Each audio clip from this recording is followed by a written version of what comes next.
அனைவருக்கும் மீண்டும் எனது வணக்கம். கம்ப ராமாயணத்தில் குறிஞ்சி நில மக்களின் வாழ்வியல். நுண்ணுரை. கம்பர் தம் இராமாயணத்தின் 6 காண்டங்களிலும் மன்னர்களின் வாழ்வியலை மட்டுமின்றி வேடர் குலத்தவர், குரங்கினத்தவர், அரக்கர் குலத்தவர், பறவை இனத்தவர் என பல இனங்களின் வாழ்வியலையும் விளக்குகின்றார். குறிஞ்சி மலையும் மலை சார்ந்த பகுதியும் ஆகும். இங்கு வாழும் மக்கள் குறவன் குறத்தியர் என அழைக்கப்படுகின்றனர். இம்மக்கள் மலைகளில் உள்ள மரங்களில் இருந்து தேன் அளித்தல், தினை விதைத்தல், கிழங்குகளை அகழ்தல் போன்ற தொழில்களை செய்து தங்கள் வாழ்க்கையை நடத்தினர். இத்தகைய குறிஞ்சி நில மக்களின் வாழ்வியலை பற்றி ஆராய்வது இக்கட்டுரையின் நோக்கமாகும். குறமகளிரின் பொழுதுபோக்கு. பல்வகை வளங்களும் நிறைந்த மலையில் பசுமை வாய்ந்த கமுகு மரங்கள் தழைத்து செழித்து வளர்ந்திருந்தன. கண்களை கவரும் இளம் கமுகு மரங்களின் அருகே நின்று குறமாதர் தங்கள் கூந்தலில் அணிந்திருந்த மலர் மாலைகளை அக்கமுகு மரங்களின் பசும் பாளைகளுக்கு சூட்டி தங்கள் கூந்தலோடு அம்மலர் சூட்டிய பசும் பாளைகளை ஒப்பிட்டு மகிழ்ந்தனர். இவ்வாறு தங்கள் கூந்தலோடு கமுகின் பாளையை ஒப்பிட்டு மகிழ்ந்த மாதர்கள் பின் அங்கு எங்கும் வளர்ந்து கண்களுக்கு விருந்தளிக்கும் காந்தல் மலரை கண்டு தம் கரங்கள் போல் இருப்பதாக எண்ணி வியந்து தங்களின் கை வளைகளை அம்மலர்களுக்கு சூட்டி ஒப்பிட்டு மகிழ்ந்தனர். இதனை காந்தளம் போதில் பெய்து கைகளோடு ஒப்பு காண்பார் என்னும் கம்பராமாயண அடிகள் விளக்கும். கவிஞர்கள் காந்தல் மலர்கள் போல பெண்களின் கைகள்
வேட்டையாடுதலாக இருந்தாலும் அவர்கள் அச்சம் தரக்கூடிய சிங்கம், யானைகளின் குருளைகளையும் தங்கள் வீட்டில் வளர்த்து வந்ததன் மூலம் அவர்களின் மேலான பண்பு வெளிப்படுகின்றது. தினையை வளர்த்தல். மேகம் மழையை பொழிய செந்தினையை பயிரிடும் செந்தினை குறவர்கள் தங்கள் ஐவன நெல் பயிரிட்டுள்ள வயல்களுக்கு மற்ற குறவர்களுக்கு முந்திச் சென்று தேனாகிய அம்மழை நீரை பாய்ச்சி மழை நெல்லை வளர்க்க முற்படுதலை கம்பர் தேனுகு மடையை மாற்றி செந்தினை குறவர் முந்தி வானநீர் ஆறு பாய்ச்சி ஐவனம் வளர்ப்பர் மாதோ என கம்பராமாயணம் 930வது பாடல் அடிகளில் மொழிகின்றார். திணைப்புணங்காத்தல். மலையில் வாழக்கூடிய குறவர் இன மக்கள் தங்கள் உணவுக்காக மலை நெல், திணைப்பயிர், சோளம், அவரைகள், மூங்கிலரிசி ஆகிய பலவகை பொருட்களை விளைவிக்கின்றனர் என கம்பராமாயணம் 782வது பாடல் அடிகள் சுட்டுகின்றன. அவ்வாறு மலையில் விளைவிக்கக்கூடிய திணைப்பொருட்களை கிளி போன்ற பறவைகள் தங்கள் உணவிற்காக அதனை பறித்து செல்லும்.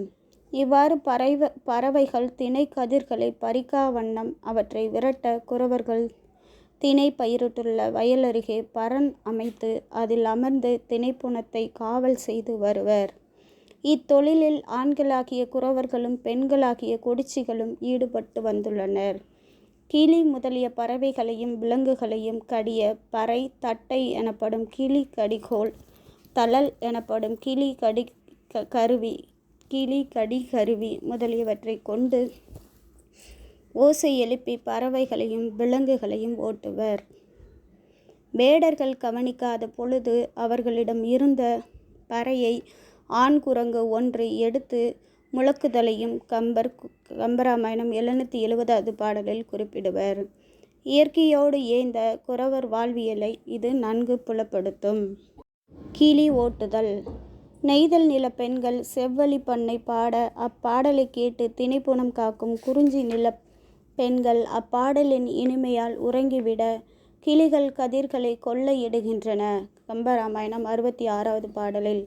கண்ணயர்வில் இருந்து சிறிது நேரத்திற்கு பின் மீண்ட அப்பெண்கள் பறவைகள் கதிர்களை கொய்வதை கண்டு அதனை ஒருவித கற்களை கொண்டு எரிகின்ற நிகழ்வினை கம்பர் எல்கொள் மால்வரை உம்பரின் இரும்புணம் காக்கும் கோல்கொள் வேல்கனார் குறி இனத்து எரிகுரு விந்த கற்கள் வானிடை மீன் என வீழ்வன காணா என 765வது பாடலடிகளில் கம்பர் என்றவாறு உரைப்பர். திணை கொய்யும் காலம். மலைவாழ் குறத்தியரின் தொழில் கனித்தொழிலாகிய ஜோதிடம் கூறும் தொழில்.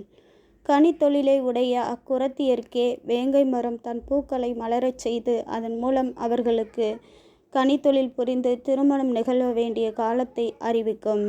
அதனை உணர்ந்து கொடிச்சியர் மக்களுக்கு நல்ல நாட்களில் திருமணம் நடைபெற குறி சொல்வர். அந்நல்ல நாட்களிலும் திருமணம் நடைபெறும்.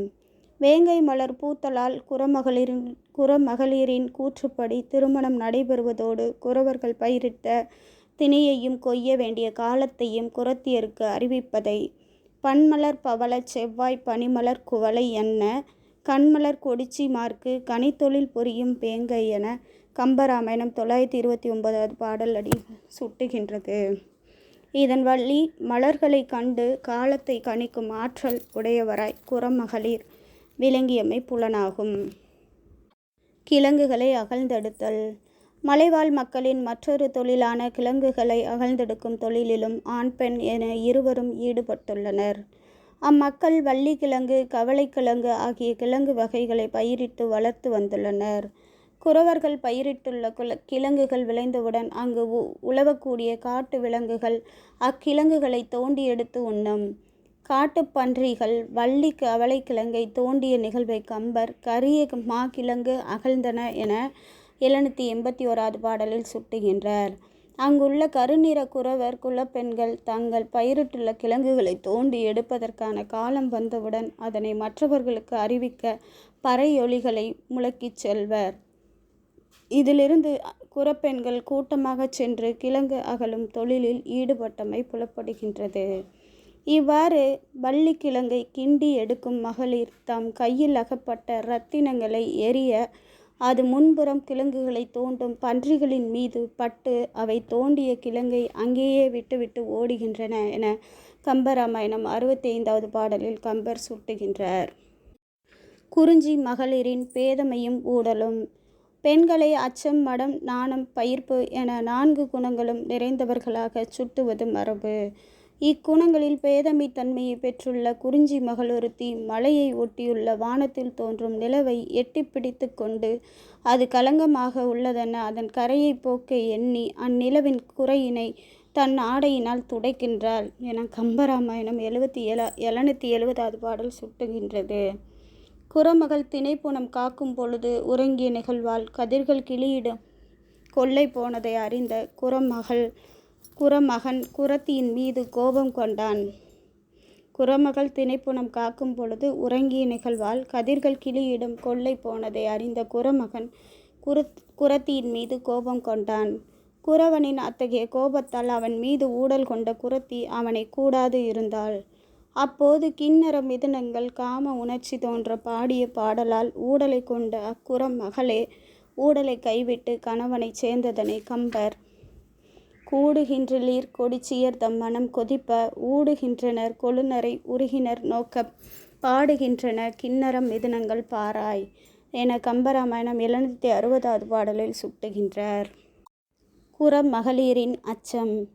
குறிஞ்சி நில மகளிர் குங்குமப்பூ, ஏலம், சந்தனம், சிந்தூரம், நரந்தம், சுரபுன்னை, கொன்றைப்பூ, வேங்கைப்பூ, கோங்கிலவம், பச்சிலை, கண்டில், வெண்ணெய் பூண்டு, மலைத்தேன், அகில் ஆகியவற்றை சேர்த்து சுண்ணம் ஆகிய வாசனை பொடியை இடித்து எடுத்து அதனை தங்கள் குடிசையில் வைக்கச் செல்கின்றனர். அப்போது அங்கு வந்த வெள்ளம் அவ்வேட்டுவ பெண்களின் குடிசையை நெருங்க அவ்வேட்டுவ மகளிர் வெள்ளத்தை கண்டு அஞ்சி தங்கள் கையில் இருந்த சுண்ணப்பொடி கொட்டும் அளவிற்கு வயிற்றை பிசைந்து கொண்டு ஓடிய நிகழ்வை கம்பர் எயினர்வாள் சீரூர் அப்பு மாரியின் இரியல் போக்கி வயின் ஏற்றி மாதர் வயிறழைத்து ஓட ஓட்டி என 261வது பாடலில் கம்பர் சுட்டுகின்றார். வாசனை பொடியை பயன்படுத்தும் செல்வ செழிப்பு மிக்கவர்களாக குற இனத்தவர் காணப்பட்டாலும் எதிர்பாராது நிகழக்கூடிய இயற்கை சீற்றங்களில் ஒன்றான வெள்ளத்தை கண்டு அஞ்சக்கூடிய அச்சம் நிறைந்து வாழ்பவர்களாகவும் அவர்கள் இருந்ததை கம்பர் புலப்படுத்துகின்றார். முடிவுரை. கம்பன் காட்டும் குறிஞ்சி நில மக்களில் ஆண், பெண் ஆகிய இரு மாந்தர்களின் செயல்களையும் காட்சிப்படுத்துகின்றார். குறிஞ்சி மகளிர் ஆடிப்பாடி பொழுது போக்கியதோடு மட்டுமல்லாமல் வேங்கை மரம் பூத்தலை கண்டு மாதத்தை கணக்கிடுதல், திணை அறுவடை செய்யும் காலத்தை அறியும் அறிவுடன் விளங்குதல் போன்றவை கம்பரால் பாடப்பெற்றுள்ளது. குறமகள் தனது தொழிலை சீர்மையோடு செய்தல், தம் மகளிரின் அழகினை பாராட்டுதல் போன்ற செயல்களோடு குறமகள் கவனக்குறைவாக செயல்பட்ட போது அவனோடு ஊடிய பாங்கும் குறிப்பிடத்தக்கது. வாழ்க்கை இன்பம் துன்பம் ஆகிய இரண்டும் நிரம்பியது என்பதை குறிஞ்சி நில மக்களின் வாழ்வியல் வழி கம்பர் இக்கட்டுரையில் கூறிய செய்தியை இக்கட்டுரை நன்கு புலப்படுத்தியுள்ளது. நன்றி, வணக்கம்.